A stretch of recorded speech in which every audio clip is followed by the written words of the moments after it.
maanta waxaan ku soo dhaweynaynaa airportka Dr. Cabdirashiid Xasan Mataan oo ah ku-xigeenka musharaxa madaxtooyada ee xisbiga cadaaladda iyo daryeelka UCD oo imika soo guuray wadankana soo degay si uu ugu diyaar garoobo doorashada shaqadiisii international staff-ka ahaa ee United Nations u shaqeynayna ka yimid waa sacrifice ama nafurista ayaad ka garataa qofka wadannimadiisa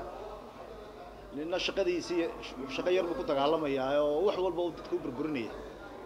nina shaqooyinka caalamiga ah oo haystay uu dadka uga imanaya maanta waxaan jecelahay in laba qodob ku darsado qodobada inoo socda labada qodob aan doonaya ka hadlo waxa weeyaan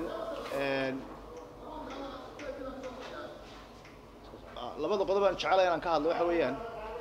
qodobka doorashooyinka iyo qodobkan shidaalka aad iyo aad imika u qaali garoobay ee wadanka ciriiriga ku jira haddaan ku horeysiyo qodobkan doorashooyinka waxaa maqlayseen maalin dhaweed la lahaa digreeto madaxweynuhu ku kala diray guddidii doorashooyinka weli digreetada horta maanaan arag u malayn maayana madaxweynuhu inuu digreetadaas oo kale uu samaynayo sababtoo ah waa guddi dhexdhexaad ah digreetana dee laguma magacaabin markii horeeto ee waa dad la soo xulay bay ahaayeen xisbiyada iyo dawladduba ay soo xuleen waqtigoodana 5 sanadood buu ahaana October 29keeda ayuu kaga eegyahay hawl badanna way taallaa marka xukuumaddu yaani marna isku dayin in carqalado far badan ay geliso arrimaha doorashooyinka hanaanka u socda hawlo badan bay noo yaala diiwaangelintii bay noo taalla arrinkan ID-ga ee doonaysa dawladdu inay tiraahdo dadka marka hore ID ha qaataan oo markaas hadii uu la oranayo diiwaangelinta la sameeynaya arrinka anagu marna ma ogolin waanan ka hadalay waxa la aqbali karana ma aha hadii kale to heshiiskana kuma jirin heshiiskii aan 3 bilood ka hor la gaarayna kuma jirin doorashooyinku waa inay sidoo inoogu socdaan diiwaangelintu way ka madax bannaan tahay diiwaangelinta codbixiyayaashu way ka madax bannaan tahay diiwaangelinta madaniga ah ta madaniga dawladda wadata oo dadka u sameynaysa waana wax wanaagsan waanan ku taageersanahay laakiin yaani soo carqaladeyn inuu soo dhaxgelin doorashooyinka si ay uga dhigato sabab ay u kordhiso maartay ay ku sii fadhido kursiga oo aan doorashooyinka xilligooda inoogu dhicin oo hanaankii dimuqraadiyadda inoogu socdo marka sidaanu sheegnay taasi waa mar arrin aan anagu aqbalayno ama aan maartay qaadanayno maaha taana xeerkii qabyada ahaa weli waa laga wada hadlayaa oo wuxuu ku jiraa processkii maartay maxay ahayd arrimo laga badbedel lahaa aniga qudhayadu fikradan ku darsanaynaa taasina hawsheeda waa socota haddii aan ka hadlo arrinkan shidaalku waa ogtihiino wuxuu ahaa 4 sanadood ka hor shirkaddii Total ee waddanka xukumaysay shidaalka haamaha berbera waa tii dawladdu maalin quraata markii ay timid si aan bilaa sharciga kaga qaaday runtii oo sharciga aanay u marin sifo xagga ganacsiga iyo xagga xeerka ganacsiga ka duwan dalkan waxa uu ku tiri lacag badan bay na saartaano marka annaga ka maamul wanaagsanaanayna taasina imika fashilaadeedu waa tan imika hadda inaga muuqata waxa weeyaan haamihii $14 bay saaran jireen maartay foostadiiba $14 ay saaran jireen imika $16 buu inagu marciyaa oo wali dawladdeeni may oran lacagta total baa saaran jirtay ka daaya dadka iyadaaba 16 oo bay sii badisayba lacagtaasina miisaaniyadda dalka bay mari jireen toos madaxtooyada u tagi jirtay meel ay mari jirtayna la garan maayo lacagtaas iyadoo taasi jirto ayaa haddana aan haamihii lacagta dib loogu celin oo maalgelin aan lagu sameyn maalgelin la'aantaasina waa ta keentay in haamihii badankooda ay qabyo noqdaan qaar iska jiifa weel wax loogu shubo dadkiina oo loogu shubo batroolkiina la waayo markii taasi la waayana waxa ka caysan in shidaalka uu yaraado shidaalka hadduu yaraadana waxa ka caysan inuu qiimihii sare u kaco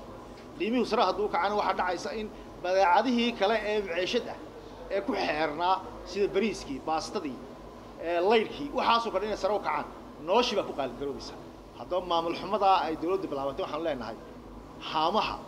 sida lagu wado si dalka lagu sii wada karayo ma aha waa in dib loogu noqdo dad wax kala garanaya meesha waa inay ka shaqeeyaan oo si fiican u kala hagaajinayo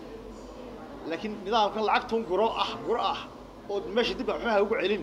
horta waa qalad nidaamkii hore ee ay dawladdu tiri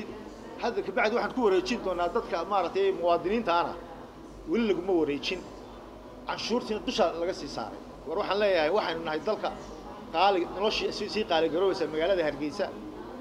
waxa weeyaan waxaan noqonaynaa geeska Afrika wadamada ugu qaalisan baan noqonaynaa lagu noolaado dan yarteena ku noolaan karmaysa sidan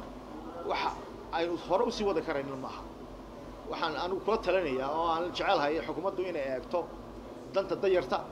in canshuur u saarato maaha in maciishadaha la sii qaali gareeyo maaha wali waxa kaga daran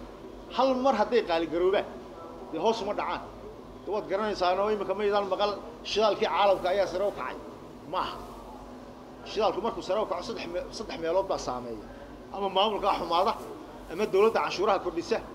ama caalamka ayaa shidaalku sare uga kaca saddexdaas sababood ayaa sare u kiciya imika sababtay waxa weeye waa maamul xumo marka waxaan leeyahay arrinkaasi dib ha loo eego dhaqaalaheena ay dhaawacaysaa dadka noloshooda ay dhaawacaysaa yaan la dheelaysanin baan leeyahay assalaamu calaykum waraxmatullaahi wabarakaatuh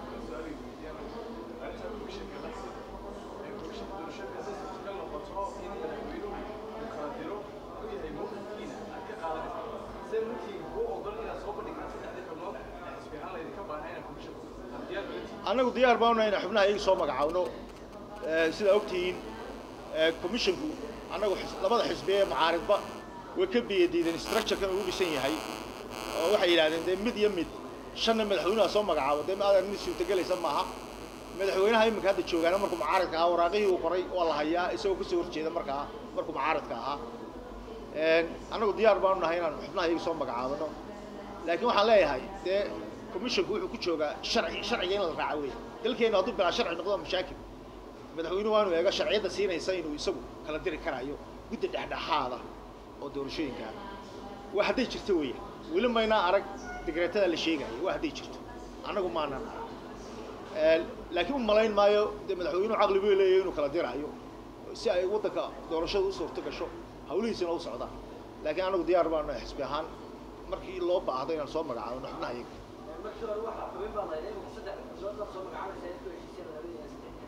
labada xisbi waa arrin de wali laga wada hadlayo deeq-bixiyayaasha aan kala hadalay taasina marka